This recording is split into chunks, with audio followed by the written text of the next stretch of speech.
कितने साल बाद किराएदार का हो जाता है मकान, वो जता सकते हैं अपना मालिकाना हक। एक गलती पड़ती है लोगों पर भारी। नमस्कार दोस्तों, एक्सप्लोर फाइल में आपका फिर से स्वागत है। दोस्तों, लोग एक्स्ट्रा इनकम के लिए कई तरह के निवेश करते हैं। सेविंग स्कीम से लेकर म्यूचुअल फंड्स या फिर प्रॉपर्टी में पैसा लगाते हैं। इसके अलावा बड़े शहरों से लेकर छोटे शहरों तक में घर या फ्लैट किराए पर देने का ट्रेंड बढ़ रहा है, क्योंकि यह पैसा कमाने का आसान तरीका भी है। हालांकि पहले इसमें इन्वेस्टमेंट भी करना पड़ता है। कुछ मकान मालिक तो ऐसे भी हैं जो कई सालों तक अपने मकान को किराएदार के भरोसे छोड़ भी देते हैं। बस उनका किराया हर महीने उनके खाते में पहुंच जाना चाहिए, लेकिन ऐसा करना मकान मालिक को मुसीबत में डाल सकता है। ऐसे में कई बार मालिकों को अपनी संपत्ति से भी हाथ धोना पड़ जाता है। मकान मालिक की एक लापरवाही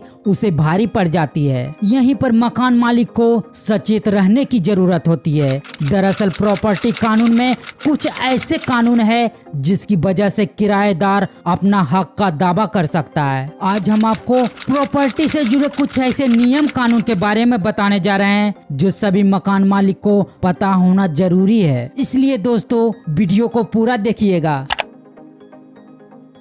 प्रॉपर्टी कानून में कुछ ऐसे नियम हैं जहां लगातार 12 साल तक किसी प्रॉपर्टी पर रहने के बाद किराएदार उस पर अपना हक का दावा कर सकता है। हालांकि इसकी शर्तें काफी कठिन भी है, लेकिन आपकी संपत्ति विवाद के घेरे में आ सकती है।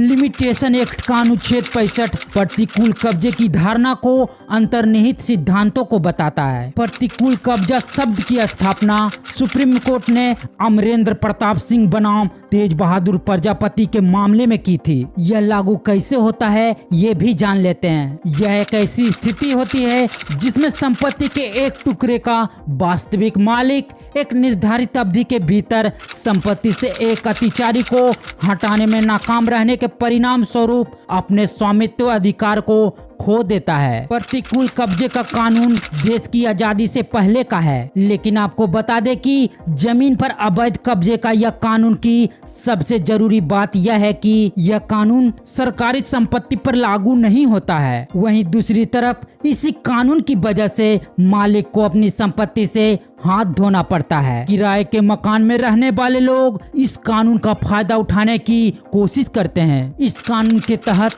यह साबित करना होता है कि लंबे समय से संपत्ति पर कब्जा था, साथ ही किसी प्रकार का रोक टोक भी नहीं किया गया हो। प्रॉपर्टी पर कब्जा करने वाले को टैक्स, रसीद, बिजली, पानी का बिल, गवाहों का एफिडेविट आदि की भी जानकारी देनी होती है।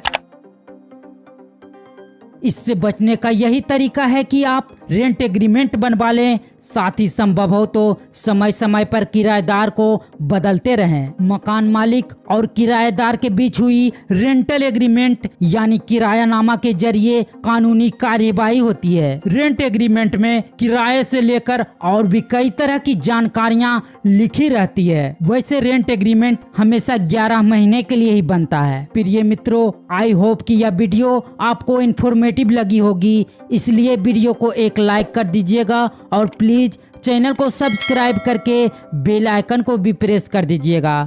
धन्यवाद। जय हिंद।